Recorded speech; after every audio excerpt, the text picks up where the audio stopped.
പ്രിയപ്പെട്ടവരുടെ വേർപാടിനെ കുറിച്ച് നമുക്കൊക്കെ വേദനയും സങ്കടവും ദുഃഖവും ഒക്കെ തോന്നാറുണ്ട്.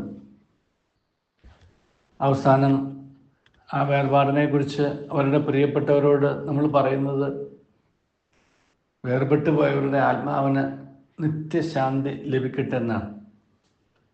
നിത്യശാന്തി ആത്മാവിന് നേരുന്നു എന്നും പറയാറുണ്ട്. നമുക്ക് നേരാനേ സാധിക്കുകയുള്ളൂ. അത് നൽകുന്നത് ദൈവമാണ്.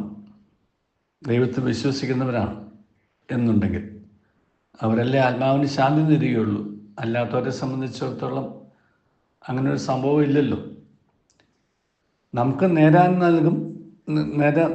നൽകും ശാന്തി, പക്ഷെ അത് നിത്യശാന്തി നൽകുന്നത് ദൈവമാണ്.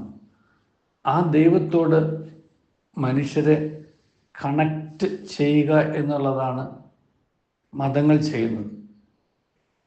അതുകൊണ്ടാണ് നമ്മുടെ പണ്ട് കാരണന്മാരൊക്കെ ദൈവത്തെ ഓർത്ത് എന്ന് പറഞ്ഞിട്ട് നമ്മുടെ അരുതാത്ത സ്വഭാവങ്ങളിൽ നിന്ന്, അരുതാത്ത വാക്കുകളിൽ നിന്ന്, അരുതാത്ത സമീപനങ്ങളിൽ നിന്നൊക്കെ മാറി നിൽക്കാൻ വേണ്ടി നമ്മെ ഓർമ്മിപ്പിച്ചിരുന്നത് അതുകൊണ്ടാണ്. ദൈവത്തെ ഓർമ്മിപ്പിക്കും.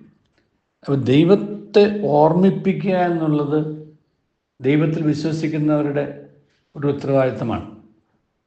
അല്ലെങ്കിൽ ദൈവത്തിൽ വിശ്വസിക്കുന്നവരിലേക്ക് ആ ഉത്തരവാദിത്തം പകർന്നു കൊടുക്കേണ്ട ഉത്തരവാദിത്തമാണ് യഥാർത്ഥത്തിൽ മതങ്ങൾക്കുള്ളത്. അത് ആ കടമ നിർവഹിക്കുന്ന കാര്യത്തിൽ അവർ പരാജയപ്പെടുന്നു എന്നുള്ളതാണ് നമ്മളിന്ന് ചുറ്റുപാടും കാണുന്ന ഒരുപാട് ഉദാഹരണങ്ങൾ സൂചിപ്പിക്കുന്നത്. ആരും തുണയില്ലാത്തവർക്ക് ദൈവം തുണയുണ്ട് എന്ന് സ്വന്തം അനുഭവത്തിലൂടെ കാണിച്ചു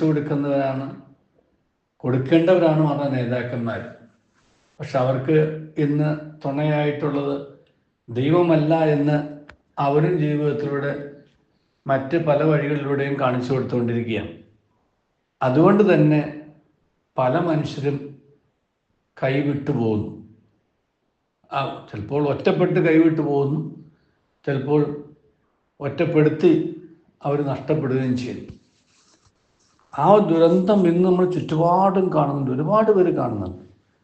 നമ്മളൊക്കെ ആഴമേറിയ ദൈവവിശ്വാസമുണ്ടെന്ന് കരുതുന്നവരും ജീവിതത്തിൽ മറ്റ് ബുദ്ധിമുട്ടുകൾ ഒന്നുമില്ലാതെ ജീവിക്കുന്നവരാണ് എന്ന് കരുതുന്നവരും, ഒരുപാട് വിദ്യാഭ്യാസം, ഒരുപാട് അറിവ്, ഒരുപാട് അംഗീകാരം ഉള്ളവരാണ് എന്നൊക്കെ കരുതുന്നവർ പോലും എവിടെയൊക്കെയോ ചിലപ്പോൾ ഒറ്റപ്പെട്ട് നഷ്ടപ്പെട്ടു പോകും. പ്രധാനപ്പെട്ടൊരു കാരണം ഈ ജീവിതത്തിൽ നമ്മുടെ പറയുന്നില്ലേ, ആത്മബലം നഷ്ടപ്പെട്ടു പോകുന്നു, ബന്ധുബലം നഷ്ടപ്പെട്ടു പോകുന്നു, മിത്രബലം നഷ്ടപ്പെട്ടു പോകുന്നു, ദൈവബലവും നഷ്ടപ്പെട്ടു പോകുന്നു. ഈ ആത്മബലം കൊടുക്കുന്നത് ദൈവബലമാണ് എന്നുള്ളത് പോലെ തന്നെ പ്രധാനപ്പെട്ടതാണ് ഈ ബന്ധുബലവും മിത്രബലവും. ഉറ്റവരും ഉടയവരും എന്ന് പറയുന്ന വാക്കുകളുടെ അർത്ഥം അത് തന്നെയാണ്. ആ അർത്ഥങ്ങൾ തിരിച്ചറിയാൻ കഴിയാതെ പോകുമ്പോഴാണ് ഒറ്റപ്പെട്ട് നഷ്ടപ്പെട്ടു പോകുന്നത്. അപ്പോൾ ഈ ആത്മാവിന് ശാന്തി നേർന്ന് അവസാനിപ്പിക്കാനുള്ളതല്ല നമ്മുടെ മിത്രബലവും നമ്മുടെ ബന്ധുബലവും എന്ന് തിരിച്ചറിഞ്ഞുകൊണ്ട് നമുക്കൊക്കെ അറിയാവുന്നവരെയും നാമൊക്കെ അറിയേണ്ടവരെയും ഒക്കെ ഒന്ന് ബന്ധപ്പെട്ട് ചേർത്ത് നിർത്തി അവർക്ക് ആത്മബലം കൊടുക്കാൻ കഴിയുക എന്നുള്ളത് നമ്മുടെ ഓരോരുത്തരുടെ ഉത്തരവാദിത്തമാണ്. അതിന് വേറെ മതത്തെയോ സാംസ്കാരിക സംഘടനകളെയോ സാമൂഹിക പ്രസ്ഥാനങ്ങളെയോ രാഷ്ട്രീയ പ്രസ്ഥാനങ്ങളെയോ വോളണ്ടറി ഓർഗനൈസേഷൻസിനെ ഒന്നും നോക്കിയിരിക്കേണ്ട കാര്യമില്ല. നമുക്ക് ഓരോരുത്തർക്കും വോളണ്ടറി ആയിട്ട് ചെയ്യാവുന്ന കാര്യമാണ്. അങ്ങനെ നമ്മൾ ഓരോരുത്തരും വോളണ്ടറി ആയിട്ട് നമ്മുടെ പ്രിയപ്പെട്ടവരെ ഒന്ന് കണക്റ്റ് ചെയ്ത് ഇരിക്കുകയാണെന്നുണ്ടെങ്കിൽ ഒറ്റപ്പെട്ട് നഷ്ടപ്പെട്ടു പോകാൻ സാധ്യതയുള്ള പലരും ഒരുപക്ഷെ പിടിച്ചു നിൽക്കും. പിടിച്ചു നിൽക്കാനായിട്ടുള്ള അത്താണിയാണ് ദൈവത്തിൻ്റെ കാണപ്പെട്ട രൂപങ്ങളായിട്ടുള്ള നാം ഓരോരുത്തരും എന്ന് നമുക്കെങ്കിലും തിരിച്ചറിയാം.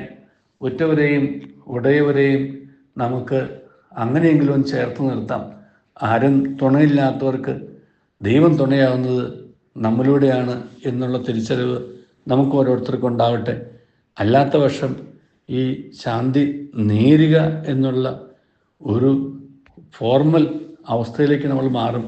ശാന്തി നേരാനല്ല, ശാന്തി നൽകാനാണ് നാം ഓരോരുത്തരും വിളിക്കപ്പെട്ടിട്ടുള്ളത്. ആർക്കെങ്കിലുമൊക്കെ ഒരു ശാന്തി ഇന്ന ദിവസം നൽകാൻ നമുക്ക് ഓരോരുത്തർക്കും കഴിയട്ടെ. ദൈവം നമ്മെ അനുഗ്രഹിക്കട്ടെ.